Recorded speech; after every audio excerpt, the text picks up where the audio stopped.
Hello everyone, welcome back to my channel.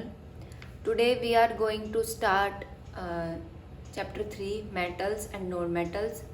इसमें सबसे पहले हम metals and non metals की different physical properties को देखेंगे and then chemical properties में कि जो metals हैं वो air की presence में जलने पर क्या produce करेंगी, water के साथ कैसे react करती हैं, ठीक है, ये सब हम इस चैप्टर में देखेंगे. So let's start. हमने क्लास 9 में वेरियस एलिमेंट्स को देखा, ठीक है, hydrogen, helium, lithium, beryllium, boron and all, ठीक. और इन सब एलिमेंट्स को हम क्लासीफाई कर सकते हैं मेटल्स या फिर नॉन मेटल्स में on the basis of what, उनकी फिजिकल या फिर केमिकल प्रॉपर्टीज़ के बेसिस पर, ठीक है. तो सबसे पहले हम फिजिकल प्रॉपर्टीज़ देखेंगे. तो मेटल्स की फिजिकल प्रॉपर्टीज़ क्या हैं. हमें अगर सब्सटेंसेस की ग्रुपिंग करनी हो तो उसके लिए सबसे ईजीएस्ट वे क्या है कि हम उनकी फिजिकल प्रॉपर्टीज़ को कंपेयर करें और फिर उनकी ग्रुपिंग करें, ठीक है. तो ये सबसे आसान तरीका होता है. तो हमारे पास यहाँ कुछ एक्टिविटीज़ हैं 3.1 to 3.6, ठीक. इसमें हम different physical properties of metals को डिस्कस करेंगे. हमें सबसे पहले कुछ सैम्पल्स कलेक्ट करने हैं मेटल्स के, जैसे iron, copper, aluminium, magnesium, sodium, lead, zinc and any other metal that is easily available, ठीक है. इन्हीं को लेकर के हम ये डिफरेंट एक्टिविटीज़ परफॉर्म करेंगे. सबसे पहले हमें एक्टिविटी 3.1 में क्या कहा है, take samples of iron, copper, aluminium and magnesium, note the appearance of each sample. तो हमें कैसी लग रही हैं वो, that they have less shiny surface, है ना, फिजिकल अपीयरेंस. अगर उनको देखेंगे हम, अब ये कह रहे हैं clean the surface of each sample by rubbing them with sand paper and note their appearance again. अब जो ऊपर उनकी कोई लेयर होगी ऑक्साइड वगैरह की, ठीक है, डस्ट की, डर्ट की, तो वो हट जाएगी. तो वो कैसे दिख रहे हैं अब, शाइनी, है ना, they become more shiny. So metals in their pure state have a shiny surface. और इस प्रॉपर्टी को क्या कहते हैं, मेटालिक लस्टर. ओके, तो ये हमारी हो गई first property, first physical property. Then we have activity 3.2. इसमें हमें आयरन, कॉपर, एल्यूमिनियम, मैग्नीशियम के स्मॉल पीसीज लेने हैं, ठीक है. Try to cut these metals with a sharp knife and note your observation. So they are hard to cut, we know that. Now hold a piece of sodium metal with a pair of tongs, ठीक है. और sodium को हमेशा ध्यान से ही handle करना पड़ता है, ठीक. And dry it by pressing between the folds of a filter paper before handling. Put it on a watch glass and try to cut it with a knife. So what do we observe कि sodium जो है ये easily cut हो सकता है. Okay, सो हमें second property का पता चला, that is hardness, that metals are generally hard. और ये जो हार्डनेस है ये क्या है, वेरी करती है metal to metal. Okay, then activity 3.3 क्या कहते हैं, take pieces of iron, zinc, lead and copper. Okay, place any one metal on a block of iron and strike it 4 or 5 times with a hammer. तो हम क्या observe करते हैं कि जो मेटल्स है that can be beaten into sheets, ठीक है, उनकी शीट्स बना सकते हैं. और इस प्रॉपर्टी को क्या कहते हैं हम, मेलेबिलिटी. ओके, और जो गोल्ड और सिल्वर है these are the most malleable metals. Then we have 3.4. Can you list the metals whose wires you seen in daily life. तो हम आयरन, एल्यूमिनियम, कॉपर, है ना, इन सब की वायर्स देखते हैं. So ability of a metal to be drawn into thin wires is called what, ductility. Gold जो है ये मोस्ट डक्टाइल मेटल है. और इसके लिए एक सरप्राइजिंग फैक्ट क्या कहा जाता है कि that a wire of about 2 kilometre length can be drawn from 1 gram of gold. Okay, ये इतना डक्टाइल है. It is because of their malleability and ductility that metals can be given different shapes according to our needs. तो इन दो properties की वजह से ही हम metals को डिफरेंट शेप्स और साइजेस में कन्वर्ट कर सकते हैं according to our needs. Okay, can you name some metals that are use for making cooking vessels? क्या कौन कौन सी मेटल्स यूज़ करते हैं हम? आयरन, कॉपर और एल्यूमिनियम, है ना। Do you know why these metals are use for making vessels? क्यों यूज़ करते हैं हम इन मेटल्स को फॉर मेकिंग वेसल्स? वो हम इस एक्टिविटी 3.5 की हेल्प से देखते हैं। एक्टिविटी 3.5 में क्या कहा गया है? टेक अ एल्यूमिनियम और कॉपर वायर लाइक दिस, जैसा इस अपरेटस में शोन है। इसको इस तरीके से हम क्लैंप करेंगे, ठीक है, ऑन अ स्टैंड। और हम क्या करेंगे, इसके दूसरे एंड पर यहाँ पर एक पिन को फिक्स कर देंगे यूजिंग वैक्स, ठीक है।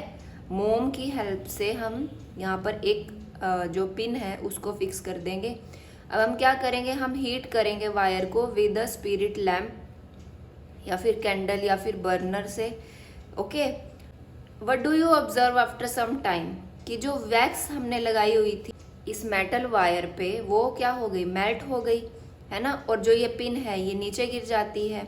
ओके, लेकिन क्या ये मेटल की वायर मेल्ट हुई? नहीं, सिर्फ वैक्स मेल्ट हुई, है ना। सो क्या शो किया इस एक्टिविटी ने? That metals are good conductor of heat and have high melting points. Okay, तो ये नेक्स्ट प्रॉपर्टी हो गई।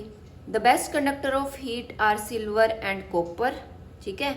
और जो लेड और मरकरी है ये कंपैरेटिवली पुअर कंडक्टर्स हैं हीट के। तो ये हमें ध्यान रखना है कि हमसे अगर क्वेश्चन पूछ ले कि बेस्ट कंडक्टर्स कौन से हैं हीट के, तो सिल्वर और कॉपर लिखेंगे। और पुअर कंडक्टर्स ऑफ हीट कौन से हैं? लेड एंड मरकरी, ठीक है। अब क्या मेटल्स इलेक्ट्रिसिटी भी कंडक्ट कर सकते हैं? ये हम एक्टिविटी 3.6 की हेल्प से देखते हैं। हमें इस तरीके से अपरेटस सेट कर लेना है, ठीक है। बैटरी है, बल्ब है, स्विच है और यहाँ पर क्लिप्स है। इसके बीच में हम 1 बाय 1 मेटल्स को प्लेस करेंगे, ठीक है। और देखेंगे स्विच ऑन करके कि वो इलेक्ट्रिसिटी अगर कंडक्ट करेंगी तो हमारा बल्ब जो है वो ग्लो कर जाएगा, ठीक है, सर्किट कंप्लीट होने से। तो जब हम ये एक्टिविटी परफॉर्म करते हैं हम क्या देखते हैं कि metals are good conductor of electricity. ये नेक्स्ट प्रॉपर्टी हो गई, ठीक है। You must have seen that wires that carry current in your homes have a coating of polyvinyl chloride PVC और अ रबर लाइक मटेरियल, है ना। जो हमारी वायर्स होती है उन पे एक रबर लाइक मटेरियल चिपकाया होता है। So why are electric wires coated with such substances? Because they are good conductor of electricity, है ना। और अगर वो टच हो जाएंगी तो हमें करंट लग सकता है, इसलिए उसको हम PVC या फिर रबर लाइक मटेरियल से कोट करके रखते हैं। और ये PVC और रबर लाइक मटेरियल जो है ये बैड कंडक्टर्स हैं इलेक्ट्रिसिटी के। Okay, next is what happens when metal strike a hard surface? जब भी कोई मेटल एक हार्ड सरफेस पे स्ट्राइक करती है तो एक साउंड प्रोड्यूस करती है ना। So the metals that produce a sound on striking a hard surface are said to be sonorous.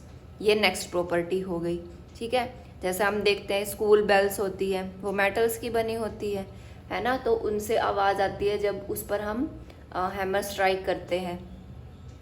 So metals are sonorous. तो इस तरीके से हमने डिफरेंट फिजिकल प्रॉपर्टीज़ है मेटल्स की वो देखी, ठीक है। सबसे पहले हमने देखा था metallic lustre, then hardness, malleability, ductility, okay, and good conductors of heat and they have high melting points, then they are good conductors of electricity and they are sonorous। तो ये सब था metals के केस में।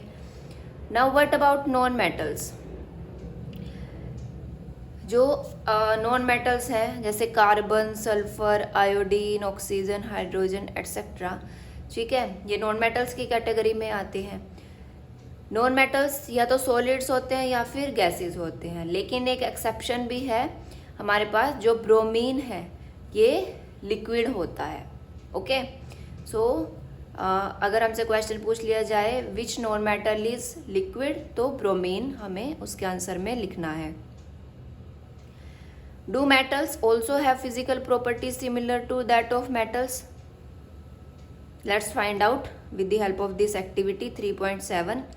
इसमें क्या कहा है, हमें कार्बन, सल्फर, आयोडीन, ठीक है, इनके सैंपल्स लेने हैं। और जो एक्टिविटीज़ हमने मेटल्स के केस में की थी 3.1 to 3.6, वही हम रिपीट करेंगे कोल, ग्रेफाइट, सल्फर और आयोडीन के केस में, और देखते हैं कि उनकी क्या क्या प्रॉपर्टीज़ आती है। सो इस टेबल में हमें वो सब जो ऑब्जर्वेशंस हैं वो लिखनी है। कोल किस टाइप का होता है, नॉन लस्ट्रस सरफेस होता है इसका, ठीक है, ये हार्ड होता है, लेकिन इसको हम थिन शीट्स में कन्वर्ट नहीं कर सकते, वायर्स में कन्वर्ट नहीं कर सकते, ये इलेक्ट्रिसिटी कंडक्ट नहीं करता, ना ही ये सोनरस होता है। ऐसे ही ग्रेफाइट कार्बन का ही एक टाइप है, बट ग्रेफाइट इज़ लस्ट्रस, ठीक है, और ये सॉफ्ट होता है, बट इसको भी हम शीट्स और वायर्स में कन्वर्ट नहीं कर सकते। And graphite is a good conductor of electricity, but it is not sonorous. Then sulphur non lustrous होता है, सॉफ्ट होता है, इसको हम शीट्स में या फिर वायर्स में कन्वर्ट नहीं कर सकते, ना ही ये इलेक्ट्रिसिटी कंडक्ट करता है और ना ही ये सोनरस होता है। ऐसे ही आयोडीन जो लस्ट्रस तो होता है लेकिन हार्ड नहीं होता, ना ही मेलेबल है, ना ही हम इसकी वायर्स बना सकते हैं, ठीक है, ना ये इलेक्ट्रिसिटी कंडक्ट करता है, ना ही ये सोनरस है, ठीक। So on the basis of observations recording in this table, अब हम मेटल्स और नॉन मेटल्स की जनरल जो फिजिकल प्रॉपर्टीज़ हैं उनको डिस्कस करते हैं, ठीक है। हमारे पास कुछ एक्सेप्शंस भी हैं, ओके, उनको भी हम देखते हैं कि कौन कौन सी है। ये बहुत ही इम्पोर्टेंट टॉपिक है, इसको अच्छे से हमें करना है। सबसे पहला पॉइंट है, all metals except mercury exist as solid at room temperature. अगर मेटल्स की बात करते हैं तो उसमें सभी मेटल्स सॉलिड होते हैं रूम टेम्परेचर पर, लेकिन एक्सेप्शन क्या है कि मरकरी ऐसा मेटल है जो कैसा होता है, लिक्विड, ओके, और नॉन मेटल्स के केस में ब्रोमीन लिक्विड है। और मेटल्स का क्या होता है, हाई मेल्टिंग पॉइंट, राइट, लेकिन इसमें भी हमारे पास एक्सेप्शन है कि जो गैलियम और सीजियम है इनके लो मेल्टिंग पॉइंट्स होते हैं, ठीक है। These two metals will melt if you keep them on your palm. अगर हम उनको अपनी हथेली पर रखते हैं तब भी वो मेल्ट हो जाते हैं, इतना लो उनका मेल्टिंग पॉइंट है। Next, iodine is a non metal, ठीक है, हमने पिछले टेबल में एक्टिविटी में देखा, but it is lustrous. Carbon non metal है and that can exist in different forms, okay, जिसको हम क्या कहते हैं, एलोट्रोप। डायमंड कार्बन का एक ऐसा एलोट्रोप है जो हार्डेस्ट सब्सटेंस है and has a high melting and boiling point, okay. और कार्बन का ही एक और एलोट्रोप है ग्रेफाइट, ठीक है, और ये क्या है, एक गुड कंडक्टर है इलेक्ट्रिसिटी का। The next point is alkali metals जैसे लिथियम, सोडियम, पोटाशियम हो गए, ये सॉफ्ट होते हैं and that can B cut with knife, ठीक है। मेटल्स के केस में वैसे मेटल्स हार्ड होती है, बट लिथियम, सोडियम, पोटाशियम ये सॉफ्ट हैं and they have low densities and low melting points, okay. तो ये सभी इंपॉर्टेंट पॉइंट्स हैं, इसमें से क्वेश्चन आ जाता है। Elements can be more clearly classified as metals and non metals on the basis of their chemical properties, ठीक है। अब ये तो हमने सिर्फ उनकी फिजिकल अपीयरेंस को देख के बताया, ठीक, लेकिन उनको फर्दर हम कैसे मेटल्स और नॉन मेटल्स में क्लासीफाई कर सकते हैं on the basis of their chemical properties, वो अब हम आगे देखेंगे। एक्टिविटी 3.8 है हमारे पास, इसमें कहते हैं take a magnesium ribbon and some sulphur powder, ठीक है। हम अगर मैग्नीशियम रिबन को बर्न करें, जैसा हमने चैप्टर 1 में एक्टिविटी फर्स्ट में किया था, और उसकी ऐश को कलेक्ट करें और डिज़ोल्व करें वाटर में, तो क्या होता है, अगर उस रिजल्टेंट सॉल्यूशन को रेड और ब्लू लिटमस से टेस्ट करें तो क्या होगा, रेड लिटमस ब्लू हो जाएगा, है ना। तो ये क्या शो कर रहा है कि मैग्नीशियम ऑक्साइड जो बना वो क्या था, बेसिक था, ठीक है।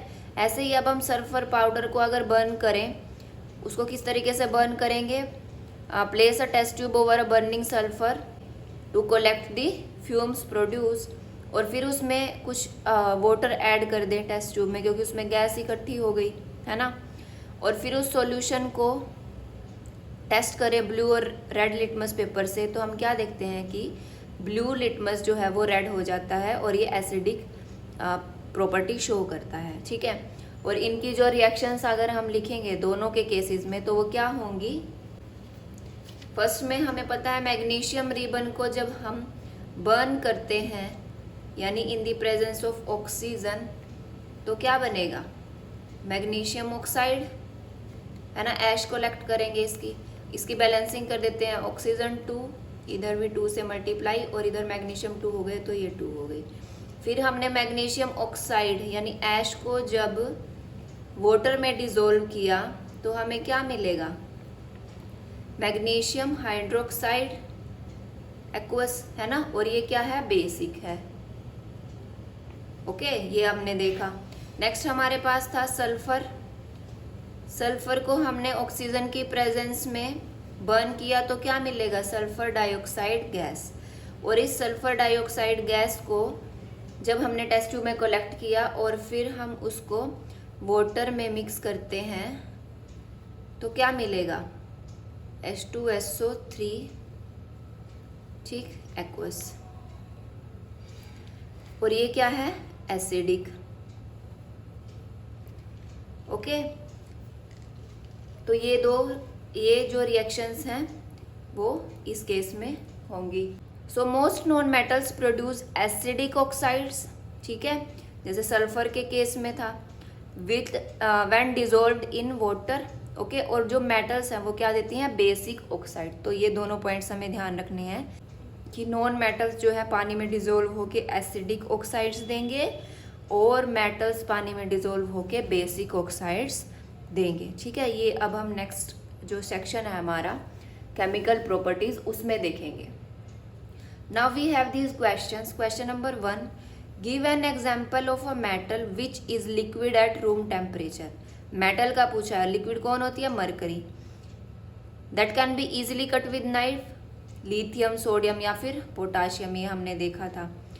Metal that is best conductor of heat, silver and copper. ठीक है, इनमें से कोई एक लिख देंगे। And metal that is poor conductor of heat, lead और मरकरी।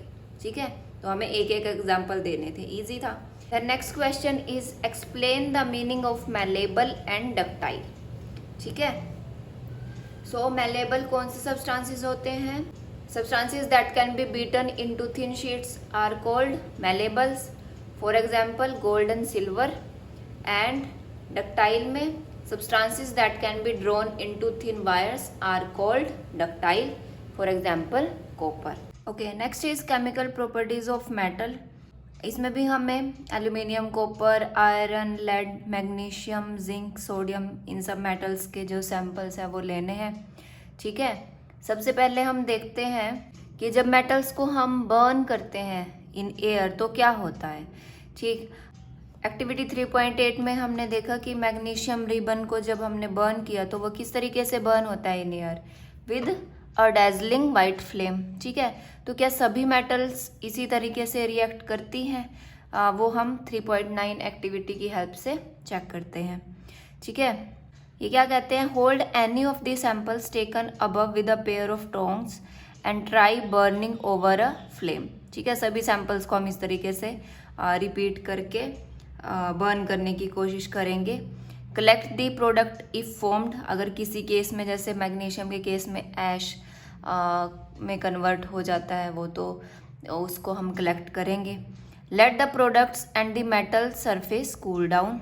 ठीक है, सो विच मेटल बर्न इजिली, हमने देखा कि जो सोडियम थी, ठीक है, वो इजिली बर्न हो जाता है। What flame colour did you observe when the metal burn, तो हमें येलो कलर मिलता है।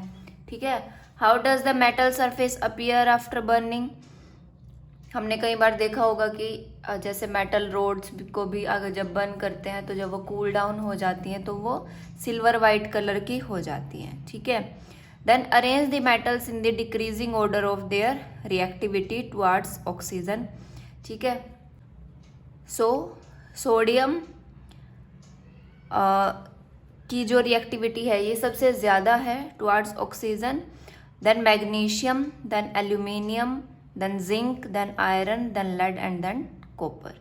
ठीक है, और जो भी हमें बर्निंग के बाद प्रोडक्ट मिले उनको जब हम वाटर में डिज़ोल्व करने की कोशिश करते हैं तो हम देखते हैं कि सिर्फ जो सोडियम ऑक्साइड था वो ही वाटर में सोल्यूबल था। तो इस तरीके से इस एक्टिविटी में हमें बताया हुआ है। ठीक है, तो इस एक्टिविटी से हमने क्या कंक्लूड किया कि जितने भी मेटल्स हैं वो ऑक्सीजन के साथ कंबाइन करके क्या बनाते हैं, metal oxide. Okay, metal plus oxygen gives metal oxide. Example क्या है, जब कॉपर को हीट किया एयर में, ठीक है, तो वो क्या बनाएगा, कॉपर ऑक्साइड, एक ब्लैक कलर का ऑक्साइड। ठीक है, तो रिएक्शन क्या है इसकी, copper plus oxygen gives copper oxide. Similarly aluminium का, ठीक है, aluminium plus oxygen gives aluminium oxide. ठीक है, हमने चैप्टर 2 में पढ़ा कि जो कॉपर ऑक्साइड है वो हाइड्रोक्लोरिक एसिड के साथ किस तरीके से रिएक्ट करता है। ठीक है, क्योंकि मेटल ऑक्साइड्स क्या हैं, बेसिक होते हैं नेचर में, तो ये एसिड के साथ मिलकर क्या बनाएंगे, सोल्ट प्लस वाटर, है ना। लेकिन कुछ मेटल्स ऐसी हैं जिनके ऑक्साइड्स, जैसे एल्यूमिनियम ऑक्साइड हो गया, जिंक ऑक्साइड हो गया, ये एसिडिक और बेसिक दोनों बिहेवियर शो करते हैं। ठीक है, तो जो मेटल ऑक्साइड्स रिएक्ट करके बोथ एसिड्स एंड बेसिस के साथ प्रोड्यूस करे सोल्ट एंड वाटर, उनको कहते हैं हम एम्फोटेरिक ऑक्साइड्स। ठीक है, तो ये एक इम्पोर्टेंट टर्म है एम्फोटेरिक ऑक्साइड्स। इसको किस तरीके से डिफाइन करते हैं, metal oxides which react with both acids as well as bases to produce salts and water. ठीक है, उनको कहते हैं एम्फोटेरिक ऑक्साइड। और इसके एग्जाम्पल क्या है, एल्यूमिनियम ऑक्साइड, ठीक है, और जिंक ऑक्साइड।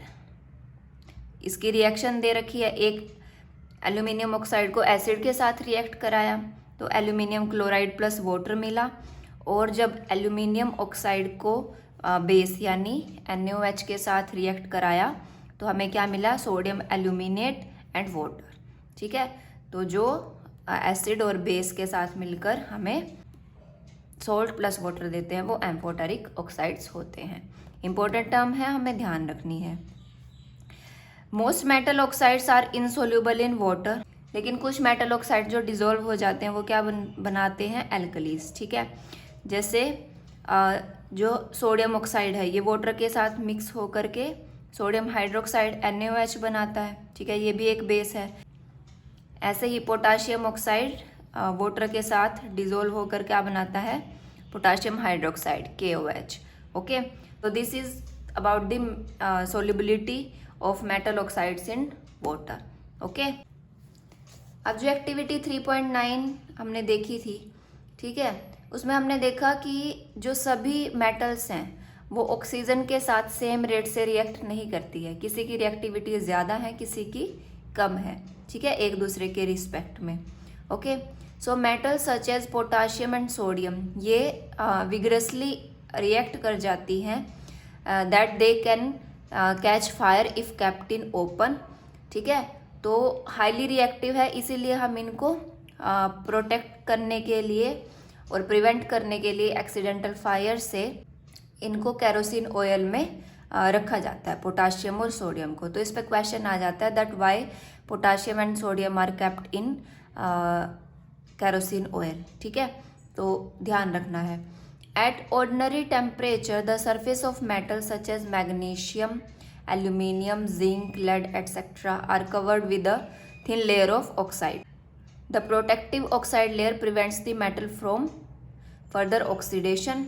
ठीक है, फिर आयरन के बारे में बताया गया है कि जो आयरन है ये बर्न नहीं होता हीटिंग पे, लेकिन iron feelings can burn vigorously when sprinkled in the flame of the burner. तो ये आयरन की एक प्रॉपर्टी हो गई। ठीक है, copper does not burn but the hot metal is coated with a black coloured layer of copper oxide, ये copper की प्रॉपर्टी है। ठीक है, silver and gold do not react with oxygen even at high temperatures. तो इस तरीके से different metals की जो है रिएक्टिविटी टुवार्ड्स ऑक्सीजन या फिर एयर इन्होंने यहाँ बताई हुई है। ठीक है, इंपॉर्टेंट टॉपिक है, यहाँ से क्वेश्चन आ जाते हैं। Then in do you know section में हमें एनोडाइजिंग के बारे में बताया हुआ है कि एक प्रोसेस है of forming a thick oxide layer of aluminium. ठीक है, एल्यूमिनियम क्या करता है, एक थिन ऑक्साइड लेयर बना लेता है जब भी उसको मतलब एयर का एक्सपोजर मिलता है। ठीक है, and this aluminium oxide coat make it resistance to further corrosion. The resistance can be improved further by making the oxide layer thicker. ठीक है, इस रेजिस्टेंस को हम और ज़्यादा इम्प्रूव कर सकते हैं। ठीक है, खुद से एक ऑक्साइड की लेयर बना के, तो वो किस प्रोसेस से करते हैं, एनोडाइजिंग से। ठीक है, during anodising a clean aluminium article is made the anode and is electrolysed with dilute sulphuric acid. तो जो ऑक्सीजन गैस इवॉल्व होगी एट एनोड, वो एल्यूमिनियम के साथ रिएक्ट करके, ठीक है, एल्यूमिनियम ऑक्साइड बनाएगी, तो उसकी एक लेयर बन जाती है, थिक लेयर। ठीक है, जो एक प्रोटेक्टिव लेयर की तरह काम करती है। This oxide layer can be dyed easily to give aluminium articles and attractive finish. ठीक है, उसको हम कुछ कलर भी उसके ऊपर कर सकते हैं जिससे कि जो एल्यूमिनियम के आर्टिकल्स हो वो सुंदर दिखें। ठीक है, so sodium is the most reactive of the samples of the metal जो हमने लिए थे एक्टिविटी 3.9 में। ठीक है, और जो रिएक्शन है मैग्नीशियम की, वो हमने देखा कि वो लेस विगरस है, implying that it is not as reactive as sodium, but burning in oxygen does not help us to decide about the reactivity of zinc, iron, copper और लेड। ठीक है, तो अब इन सभी मेटल्स की जो रिएक्टिविटी है, हम उसको सिर्फ ऑक्सीजन के साथ वो किस तरीके से रिएक्ट करती हैं, ठीक है, तो इस पर डिसाइड नहीं कर सकते। उसके लिए हमें और भी काफ़ी रिएक्शंस देखनी पड़ेंगी, जैसे वो वाटर के साथ किस तरीके से रिएक्ट करती हैं, या फिर जो अदर मेटल सॉल्यूशंस हैं, ठीक है, उनके साथ वो किस तरीके से रिएक्ट करती हैं। ठीक, तो तभी हम प्रॉपरली बता सकेंगे कि कौन सी मेटल जो है वो कितनी रिएक्टिव है या किससे ज़्यादा रिएक्टिव है। तो वो हम नेक्स्ट वीडियो में देखेंगे। Okay, that's all about today's video.